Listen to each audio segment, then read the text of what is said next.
Hey guys, it's a new patch 6.15 arrived. We played playoffs today. Unicorns 3-1 Giants. So I'm joined by an expert, Krepo, to discuss the new patch. And I think we should talk about playoffs, how it affects probably teams, maybe even tomorrow's match. So let's go 6.15. What do you think of the lane swap changes? Obviously biased here because I know can't say too much. The positive thing that I like is the fact that there's more standard lanes, which there's a true beauty to a 2v2 in my opinion, played well, especially like the first 3 levels, especially when you calculate in the fact that you could go for a camp, you could stop it, you could hide in brush, and you can actually contest minions. Because I feel like for the first time in a long time, lane swaps were solved. Yeah. Like the beauty of lane swaps was the iteration and solving kind of the equation, like what are the right moves to make. But at the end of like 6.14, lane swaps were solved. Like there was the right decision tree to make over and over and over, and casters could call it to a T. Teams were not doing anything out of the box. Like counterplays were only cheese, and if they failed, they were super far behind. Yeah. So I think there was a needed change. Whether this is as much in an ideal world, you have the option to lane swap for a small price. Right now, the price is too high, so it's always standard lanes. But I prefer this over just endlessly swapping because it hides too many weaknesses, and it caters to an entirely different game. Yeah, I think a few days back, or was it weeks, you mentioned that you see a lot of weaknesses in like 2-on-2 lanes right now, because I think you like to call out people when they make a mistake in a 2-on-2, right? So you've seen, I mean, we have Mithy and Sven being probably like the best bot lane, and then what about the 9 other bot lanes? You think that a lot of teams are not really adapting to the 2-on-2 and not used to it? Do we see like maybe a lot of mistakes in the coming weeks in the 2-on-2? I expect a lot of room for growth for 2-on-2. The only reason we may not see all the mistakes is because teams are just simply not good enough to punish. But like I think if you watch Sven and Mithy lane and Kobe and Mickey on top of their game, like they will punish other lanes significantly harder. I even had the problem because when I was doing my vote for kind of all-star team or like top 3 support, I had like Mithy 1, Mickey X2, and then I was like, who do I give number 3 to? Like I had no clue because Hildesheim was very wishy-washy the entire season. Hustlin never had to lane. Like Giants played 11 standard lane games, half of which were like Australia lanes, which don't even like, they count a little bit, but you arrive so late to Australia lanes that laning gets taken out of the equation. Like pure standard 2v2 bots, they only had like 4 matches in an entire season like that. Like I can't judge the support on. Obviously, there's more to the laning phase, but so I gave it to Vander in that regard. It'll be interesting to see like maybe Forgiven Vander can be the 3rd lane because they play a very oppressive style. Forgiven is not afraid to ask his support to play range to abuse the matchup. Because if you look at like LCK right now, it's all melee supports for team fights because these guys are so good at not losing lane and go even on CS. But you see nobody really truly pushing the dagger home and going for the range support punish. Yeah, well, I want to ask about that because we see in LCK we see like a lot of Taric. Taric seems to be one of the most stable picks right now. Incredibly high win rate across all regions. And then you see Tam Kench as a kind of like, he's really good in 1-3-1 still because he has like the teleport, and Jin and Tam Kench together, you have like the save for him and of course. But what do you think? Do you think it's like the best way to play the game right now because team fights matter so much in the later stages? Yeah, if you're good enough like these players in LCK to dodge like lane punish as much, you can go down like 10 or 15 CS, and then you bring this champ to the team fight and so much impact. Like I think Tam Kench and Taric are incredibly strong right now. Europe doesn't seem to favor Tam Kench as much, at least not in this series. But like it'll come back later in the playoffs. Let's rephrase. Giants and Unicorns didn't prioritize Tam Kench. The Taric was played 1 game and banned immediately. But yeah, Tam Kench from mid lane, it's like a TF ulti. You know, you can play the map and you can snowball so hard, especially if you get like first turret gold, you match tower tier 1 top, you put Tam Kench mid, you have complete control of the map. And they like synergize well with junglers. It brings back like support jungle synergy too, which completely disappeared because junglers were bots. It's like, all right, what is my weak side of my map? Okay, right side. I'm playing left side only right now, and then the support is under-leveled like he's very under-leveled. And what's he supposed to do? You walk mid as level 4 into like a level 9 Victor? Well, have fun, you know? There's no gameplay there. So it's a nice meta to see junglers and support shine. So let's focus on today's games a bit more. I think the most interesting thing what we can take away is that lane swaps are not dead. We have seen in game 1, it's like a semi, like it's a mix because you start off the 2-on-2 lane and then at like 5-6 minutes you swap your dual lane in the top lane, right? So do you think it's like a common move probably? Oh, yeah. Do you think that even maybe that we're gonna see like a lot more of these things, of these cheesy things or new things? I don't think it's cheesy. It's just so smart because like you get an advantage bot with a better base timing. Instead of going bot again for a small gain, you just move top and you take the first turret gold. You know, it's macro, it's strategy, and if you do it at the same time when you dodge, for example, a level 6 power spike of some lanes, like if you play a Sivir matchup, like you have no power spike level 6, but if you play into like Ashe, you gotta dodge that. As well as that, you can now start playing, because at the same time, like 35 creeps, you have like your serrated Dirk, which is like 1100 gold. If you base right there and you push up the wave, this guy is like matching the wave, he gets 1100 gold, but he might want a BF.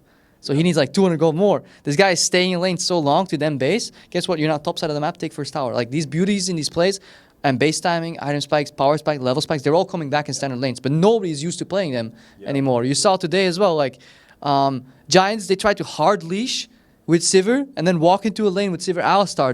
They got like murdered. And not even properly. Like it was like the sloppiest punish possible and they still got down like 15 CS. So like that's the stuff I want to see more, and that's for me is the beauty in bot lane. So Unicorns 3-1. Do you think that Unicorns developed like a pretty good strategic macro game? Because I think if we can look back 1 year ago, there was like no macro. It was like Fiesta, group mid, and hope for the best. But right now, it's like more of the more strategically oriented teams, right? So what do you think of Unicorns right now? Where do you think is like the strong part? Like what is their strong part? Strategically, maybe players even, and what's their weakness? I mean, if you look at players, Exile stepping up, obviously. Chachi is better in 1v1s. Unicorns traditionally were very bad in lane swaps because it was too many variables. Their standard game macro is good because they can actually play off the back of their individual laners. However, this entire series would have looked much different if it wasn't for like a couple plays. Like today, Fizzy Chachi should have died at level 3.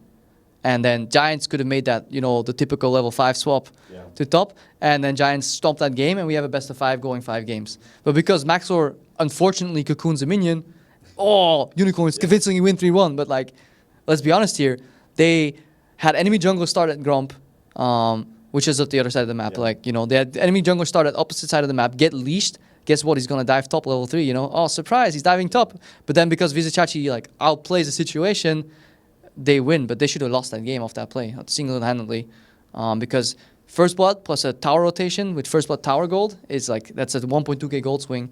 So that's something they need to watch out for. Luckily, I don't think G2 is a team that does those kind of things. I will never see Trick start at bot lane side and Mitty and Sven be like, yeah, sure, we'll leash and then play 2v2, even though I guess they can still win the matchup because they're that good. But those are the things I feel like Unicorns need to watch out for.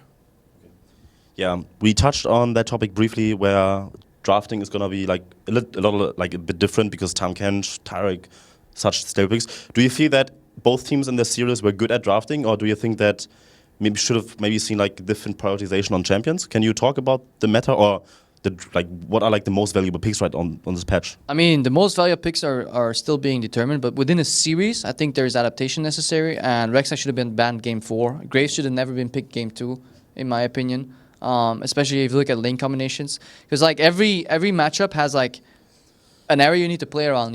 It's not always going to be AFK camp top to win the game, because like if you have Mythy Sven on your bot lane, you can camp bot. If you have like high tier mid laners, you can just push mid with them, roam and dive bot. Like we didn't see a single 5-man bot lane party that originated from mid jungle.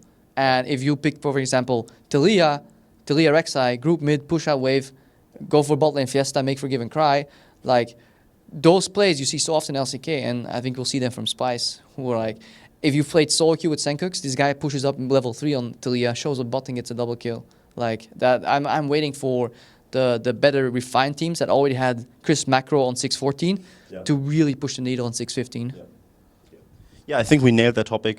Pretty good insight. So one more topic I want to ask you about. I think you made like some tweets already about that, about the voting system kind of, because I think people were like a bit upset, some people, where the voting wasn't really taken serious or anything. So in your mind, what do you think about having players and coaches vote for themselves? Or do you think that maybe the system needs to be adjusted a tiny bit where people can't really vote for themselves? So for me, the argument is twofold.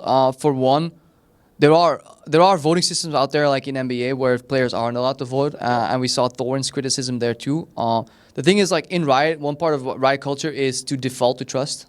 Like you give everybody a fair chance, and if you remember a year ago, everybody was whining that players weren't getting a chance to vote, and this voting system was announced well in advance. The article was up, so anybody that had critiques on it could have had them then. It's very easy to critique after the fact. I think it's incredibly sad that people don't take it seriously.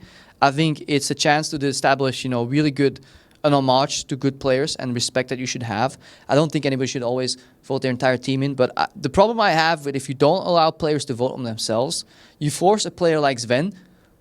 It's like, Sven, like, tell me who the best AD carry is. And he's not allowed to say himself. While he is utmost 100% undeniably the best in his role in the region, and he has to give points to the second guy. However, if that's the case, obviously he will get voted in by his peers, hopefully. But yeah, I think it's shameful that people put their entire roster like in their lineup when they're like not even in playoffs. I get there's a line with inherent bias, sure. Maybe the solution is to not include them, but I think it was important to at least try and include them once, default to trust, learn from it, and then we can see. As opposed to like multiple people from the same team winning. I watched that video too from Thorin. I heavily disagree with the fact that Hanser, for example, in NA can't be like the whole logic for me that because you have two best players in your team, a third one can't be the best in his role is inherently flawed for me. But I do understand that there should be an explanation and people should look with a critical eye at votes. And that's what I appreciate that people like Thorin and many community members do, is that they actually take the time to care. And that's why I'm not really upset with that video, because he at least cares enough to give his opinion. Then I don't mind. You know, if you care a lot about the subject and you're passionate, I'd rather see that more than players that say, you know what, we have to vote. Let's stroll. You know, we're going on vacation. Never mind, because it can be such a good tribute to a player who maybe not made it that far. You know, imagine if Steelback made it in. I don't think he necessarily deserved it over Reckless, but say he got like third place vote, that could be a good homage over. Like just being disqualified from LCS or like relegations potentially, you know? Yeah, for sure. So one side, of course, is I think Yamato was it. He said that if I don't put all my players like into first team right now or vote for them, then I feel there's like a bit of, as a coach, you need like trust in your players. You should think that the people that you work with, they should have your back too, right? There's a case what you can make. What do you think of that whole process? Do you think that? Yeah, maybe it's like right for a coach like Yamato to put all his players first, to like have this team environment, like the team mentality, not flaw or anything? Or do you just feel that, yeah, you should be honest in that vote and then give homage to the players that like really deserve it? I mean, if I'm in a Worlds tournament and my coach asks, you know, for votes for the best players in the Worlds, and somehow I get voted over Madlife, like I know he's bullshitting anyways. Krepo, I have big trust in you. I think you are much, much better than Madlife. No, of course not. Also, there's a difference between believing your player is the best right now and believing you can mold him into the best player. Like, I think if you truly believe in your coach believes in you, he may believe that he can make you into the best player, but that doesn't mean you were the best player this split. Like, you can still be a better player holistically overall in your life, but perhaps this split somebody else was better. Also, individual skill doesn't dictate team success anymore. It's no longer about who's the best player. Like, it's all about teamwork. Like, you may be a number 2 AD carry, but if you add incremental value elsewhere or you play a utility role, then perhaps, you know, you can add more value overall, but you're not as flashy. So I don't think you need to vote. Also, if you have a team that gets upset about not being voted number 1 by their coach, you have bigger mental issues that you need to solve. Because, like, come into high stressful situations like playoffs or Worlds, yeah, I'll have fun with that then, you know? So I get the argument, but I think it's an easy way out and it's an easy excuse. But if teams genuinely feel that way, I'm not against excluding them. Like, we defaulted to trust, we involved them in the selection process, hoping they would all take it seriously. Riot's never been afraid to admit a mistake. And I'm not speaking on behalf of Riot. I'm not afraid of admitting a mistake. I looked at this thing. I was involved in meetings, setting up the schedule. I was like, you know what? Fair. We get to vote. Players get to vote just like they won a year ago. Media gets to vote, and we can see what happens. And I think overall in Europe, the outcome was still very accurate. So yes, you can nitpick about examples and get really mad because that gets views. But overall, I think we had a good result. Yeah, I think we leave it at that. Thank you so much for the explanation. I think a lot of people appreciate that Riot is really like taking a stance, or you speaking out on that matter, right? So thank you so much for this interview, and yeah, I would say usually best of luck to you, but you don't really need it as a caster, right? Yeah, and for more of this beautiful content, you can always watch theScore eSports.com.